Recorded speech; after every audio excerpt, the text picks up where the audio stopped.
Waris Hindi novel part 4। Good morning, have a nice day. Hello India. बड़ों को ढेर सारा प्रणाम, छोटों को ढेर सारा प्यार और मेरे सारे सब्सक्राइबर कैसे हैं आप सबको ढेर सारा Ram Ram, Ganpati Bappa Morya. Welcome back to my YouTube channel Simmi की डायरी ऑफिशियल में आप लोगों का ढेर सारा स्वागत है। दोस्तों, अभी इस चैनल पे जो मेरी हिंदी नॉवेल चल रही है उसका नाम है वारिस। इसका 3 पार्ट में रख चुकी हूँ।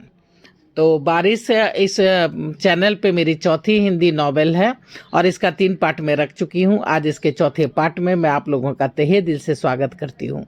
अब तक आप लोगों ने देखा कि काजल बिल्कुल अनाथ हो गई है, उसके माता पिता की मृत्यु हो गई है और उसके माता पिता की मृत्यु हो जाने के बाद घर में उसका कोई भी अस्तित्व नहीं है, कोई भी उससे प्यार नहीं करता है, कोई भी उसके साथ खेलता नहीं है। उसे जो है सो हमेशा मार पड़ती है। बच्चों का उस घर में बड़े बच्चों का दबदबा रहता है, वो बच्चे उसे मारते भी हैं, पिटते भी हैं, सताते भी हैं और धमकी भी देते हैं कि दादी माँ से शिकायत मत करना। ले दे के घर में एक आया माँ है और एक उसकी दादी कौशल्या देवी है जो उसे थोड़ा बहुत प्यार करती है, बाकी कोई भी उसके घर में प्यार नहीं करता है। तो काजल धीरे धीरे बड़ी हो रही है, स्कूल जाना शुरू कर दिया है उसने, लेकिन अधिकतर वो घर में अकेली ही रहती है और रोते रहती है। यहाँ तक मैं आप लोगों के समक्ष रख चुकी हूँ। अब मैं आगे आप लोगों के समक्ष रखने जा रही हूँ। काजल चुपचाप कभी बाग में अकेली खेलती तो कभी अपने कमरे में ही बैठे रहती, रोते रहती। कभी दादी आके कुछ देर उसके पास बैठती तो कभी आया माँ आके उसके पास कुछ देर बैठती। समय धीरे धीरे बीतता जा रहा था। कौशल्या भी अब बूढ़ी हो चली थी। घर में पार्टी फंक्शन होता, सबों का बर्थडे मनता, पर काजल के बर्थडे के दिन उसके माँ बाप का श्राद्ध होता था। इसलिए कौशल्या देवी उसे लेकर मंदिर जाती, गरीबों को दान पुण्य करती, उसे खाना उना खिलाती और सभी काजल को बहुत सारी दुआ देते। देखते ही देखते समय बीतता जा रहा था। काजल के 15-16 साल के होते होते कौशल्या देवी भी इस दुनिया से चल बसी थी। अब काजल पूरे परिवार में अकेली रह गई थी। दोनों भाई ने आया माँ को यह कह के हटा दिया था कि अब काजल बड़ी हो गई है, अपना देखरेख खुद कर सकती है। इसलिए आया माँ की नौकरी खत्म हो गई थी और आया माँ को काम से निकाल दिया गया था। काजल की जिंदगी बस स्कूल और अपने कमरे तक ही सीमित होकर रह गई थी। कोई भी पर्व त्योहार हो, पार्टी फंक्शन हो, वो कमरे में ही रहती। अब उसने डाइनिंग टेबल पे जाके सबों के बीच बैठ के खाना भी बंद कर दिया था। उसके पिताजी की कुर्सी पर फिर से देवदत्त चाचा का अधिकार हो गया था। वो अपना कमरा खुद साफ करती, अपनी देखभाल खुद करती, नौकर चाकर कोई भी उसे भाव नहीं देता। काजल किचन में जाके खुद अपना टिफिन पैक करती और स्कूल जाती। हाँ, गाड़ी और ड्राइवर हमेशा तैनात रहते, ऐसा वकील अंकल की हिदायत थी। वो किचन से खाना नाश्ता नौकर से लेकर के अपने कमरे में आ जाती और वहीं खाती वहीं रहते। अकेलापन तो जैसे उसका मित्र बन गया था। वो घंटों अपने माँ बाप का फोटो निहारती तो कभी दादी का फोटो निहारती और उसी से घंटों बात करती। बाकी समय वो अपनी पढ़ाई लिखाई में भी लगाती। समय के साथ साथ सब कुछ बदलता जा रहा था। अब अजय, विजय, राहुल और रोशन सभी बड़े हो गए थे। सबों की शादी भी हो गई थी। देवदत्त और सोमदत्त ने काफ़ी मेहनत मुशक्कत करके वकील साहब को मना के पटा लिया था। आखिर घर की बात है, जब घर में ही कारोबार है तो बाहर नौकरी क्यों ढूंढे।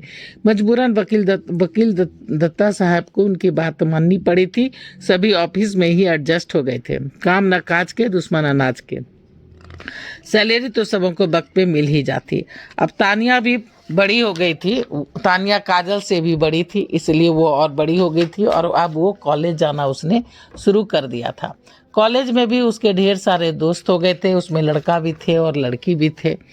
तानिया की नज़र हमेशा अमित पर टिकी रहती, बस उससे 2-4 साल, जो कि उससे 4 साल सीनियर था। अमित ज़्यादा अमीर तो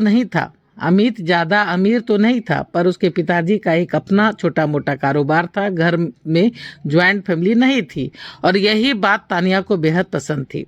वो तो जैसे ज्वाइंट फैमिली में रह के पक चुकी थी। उसकी तो इच्छा होती कि वो घर छोड़कर किसी अमीरजादे को साथ लेकर भाग जाए और अकेले उन्मुक्त जीवन जिए। अमित पढ़ने में काफ़ी तेज था, साथ ही देखने में भी बेहद खूबसूरत था। कॉलेज की ढेर सारी लड़कियां उसके आगे पीछे मंडराती रहती, घूमते रहती, पर वो कभी किसी को भी भाव नहीं देता था। तानिया हमेशा मौके की तलाश में रहती, कब उसका सामना अमित से हो और वो उसे इम्प्रेस कर सके।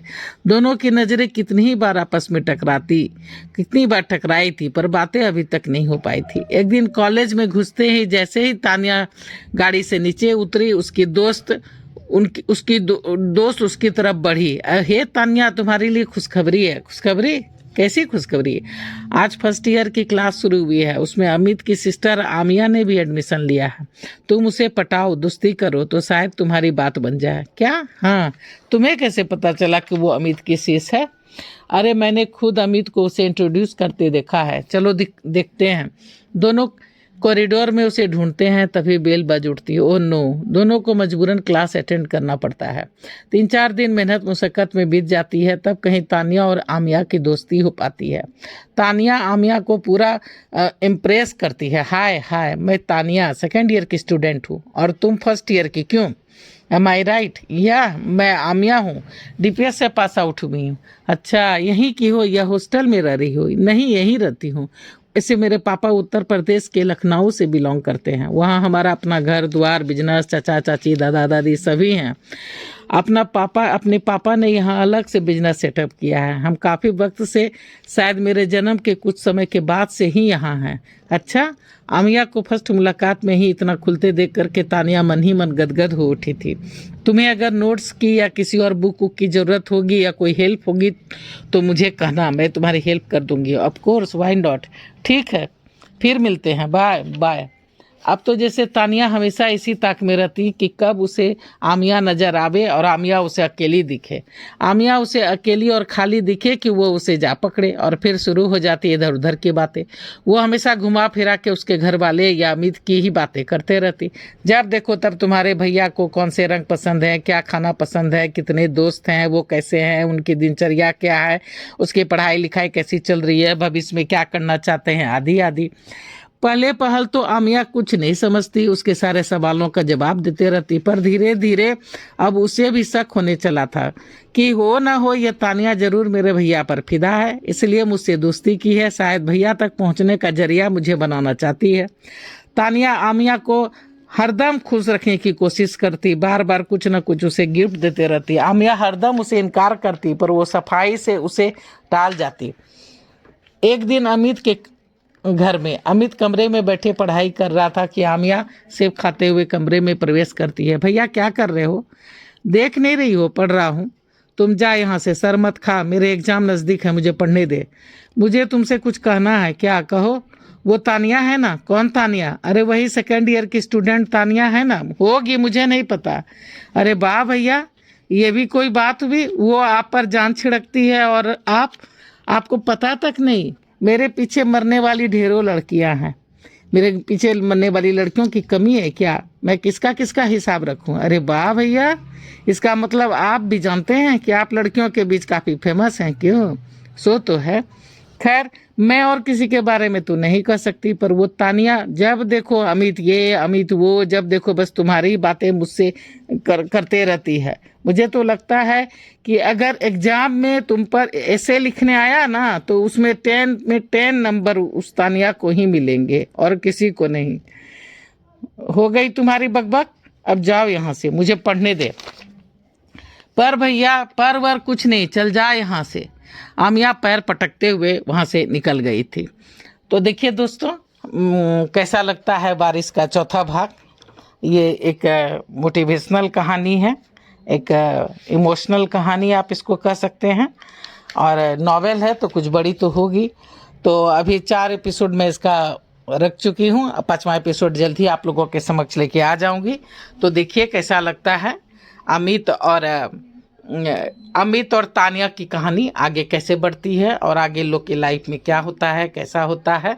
तो ये जानने के लिए मेरा साथ बनाए रखिए। सब्सक्राइब करने में पैसे नहीं लगते तो सब्सक्राइब कीजिए। पहली बार चैनल पे आए तो सपोर्ट कीजिए, और सपोर्ट करने के लिए सब्सक्राइब कीजिए, लाइक कीजिए, शेयर कीजिए, कमेंट्स कीजिए, बेल का बटन जरूर दबाइएगा ताकि जब जब मैं वीडियो डालूंगी तो आप लोगों को नोटिफिकेशन मिल सके। अब मैं अपनी वाणी को यहीं पर विराम देना चाहती हूँ। जय भोलेनाथ, हर हर महादेव। और आप लोगों का ढेर सारा थैंक्स कर रही हूँ मेरे वीडियो को शुरू से अंत तक देखने के लिए, मेरा साथ बनाए रखने के लिए, सब्सक्राइब करने के लिए। Thank you for everything.